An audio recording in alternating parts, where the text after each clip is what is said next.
45 ರೂಪಾಯಿ. ಈಗ ಅಧಿಕಾರ ಕಾಂಗ್ರೆಸ್ ಕೈನಲ್ಲಿದೆ. ಕಾಂಗ್ರೆಸ್ ಕೈನಲ್ಲಿದೆ. ಸುಮ್ಮನೆ ಆರೋಪ ಪ್ರತ್ಯಾರೋಪ ಮಾಡಲ್ಲ.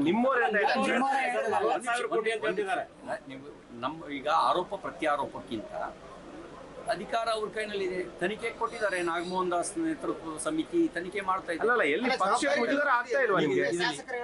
ಈಗ ಈಗ ಅದರಲ್ಲಿ ದಾಖಲೆಗಳಿದ್ರೆ ಬಹಿರಂಗಪಡಿಸ್ಲಿ. ಆರೋಪ ಪ್ರತ್ಯಾರೋಪ ಮಾಡ್ಲಿ, ದಾಖಲೆ ಬಿಡ್ತೀನಿ ಅಂತ ಇದ್ದಾರೆ. ರಾಜಕೀಯ ಕಾರಣದ ಆರೋಪ ಪ್ರತ್ಯಾರೋಪದ ಬಗ್ಗೆ ನಾನಿಲ್ಲಿ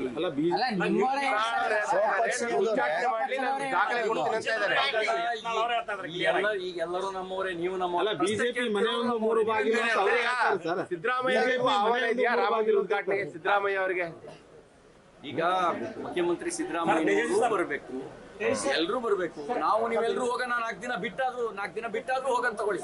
ಇವತ್ತು ಒಂದು ಭಾಷೆ ಇನ್ನೊಂದು ಭಾಷೆ ವಿರುದ್ಧ ನಿಲ್ಲಿಸೋ ಕೆಲಸ, ಪ್ರಾದೇಶಿಕತೆಯನ್ನು ಎತ್ತುಕಟ್ಟುವ ಕೆಲಸ, ಉತ್ತರದ ವಿರುದ್ಧ ದಕ್ಷಿಣವನ್ನು ಎತ್ತುಕಟ್ಟುವ ಕೆಲಸ, ಇದು ಕಾಂಗ್ರೆಸ್ ಮಾಡ್ತಿರೋ ರಾಜನೀತಿ.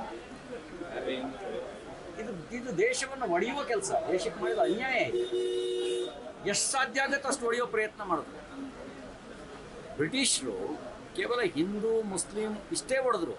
ಇವರೆಲ್ಲಿಂದ ಒಂದಕ್ಕೊಂದು ಜಾತಿವಾರು ಹೊಡೆಯೋ ಕೆಲಸ ಮಾಡಿದ್ರು.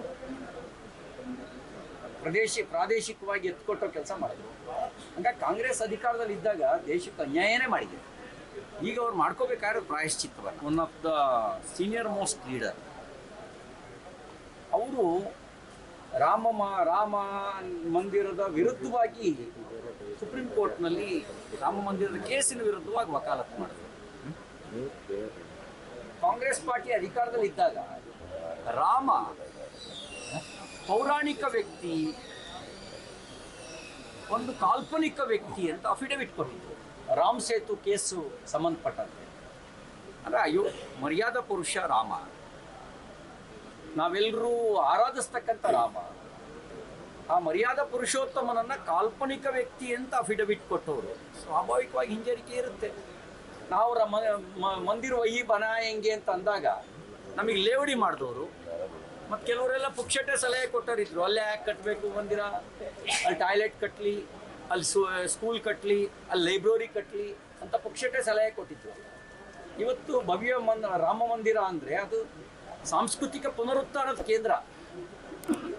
ಅಷ್ಟು ಮಾತ್ರ ಅಲ್ಲ, ನಾವು ಯಾವುದನ್ನ ಶತಮಾನಗಳ ಹಿಂದೆ ಕಳ್ಕೊಂಡಿದ್ವೋ ಅದರ ಒಂದು ಪುನರುತ್ಥಾನ ಅಂತ ಹೇಳಿದ್ರೆ ಭಾರತದ ಪುನರುತ್ಥಾನನೇ, ಭಾರತೀಯತೆಯ ಪುನರುತ್ಥಾನನೇ.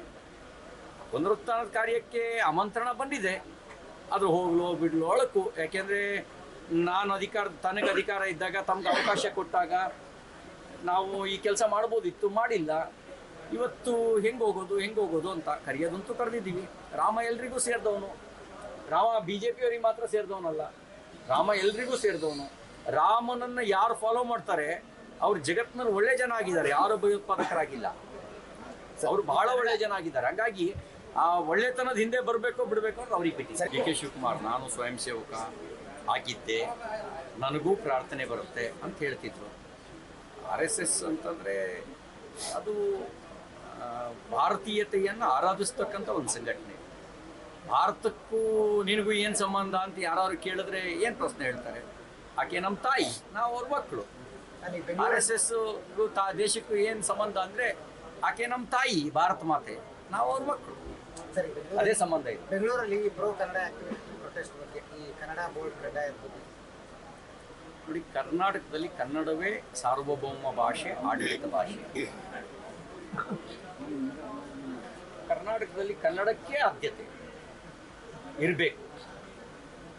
ಅಷ್ಟು ಮಾತ್ರ ಅಲ್ಲ, ಹಾಗಂತ ನಮಗೆ ಇನ್ನೊಂದು ಭಾಷೆ ಮೇಲೆ ದ್ವೇಷ ಇಲ್ಲ. ನಮ್ಮಲ್ಲಿ ಇನ್ನೊಂದು ಭಾಷೆ ಮೇಲೆ ದ್ವೇಷ ಇಲ್ಲ. ನಮ್ಮ ನಾಡುಗೀತೆ ಏನು ಹೇಳುತ್ತೆ? ಭಾರತ ಜನನೀಯ ತನುಜಾತೆ ಜಯ ಹೇ ಕರ್ನಾಟಕ ಮಾತೆ. ಏನದರ ಅರ್ಥ? ತಾಯಿ ಭಾರತಿ, ಆಕೆ ಮಕ್ಕಳು ನಾವು ಮಕ್ಕಳು ಅಂದಮೇಲೆ ಮರಾಠಿ ನಮ್ಮ ಸಹೋದರ ಭಾಷೆ, ತಮಿಳು ನಮ್ಮ ಸಹೋದರ ಭಾಷೆ, ತೆಲುಗು ನಮ್ಮ ಸಹೋದರ ಭಾಷೆ, ಕೊಂಕಣಿ ನಮ್ಮ ಸಹೋದರ ಭಾಷೆ, ಹಿಂದಿ ನಮ್ಮ ಸಹೋದರ ಭಾಷೆ. ಅದು ಕರ್ನಾಟಕದಲ್ಲಿ ಬಂದಾಗ ಅವ್ರನ್ನ ಸಹೋದರ ಭಾಷೆಯಾಗಿ ಪರಿಗಣಿಸಬೇಕು. ಆದರೆ ಆಡಳಿತ ಭಾಷೆ, ಮಾತೃಭಾಷೆ ಅದು ಕನ್ನಡ.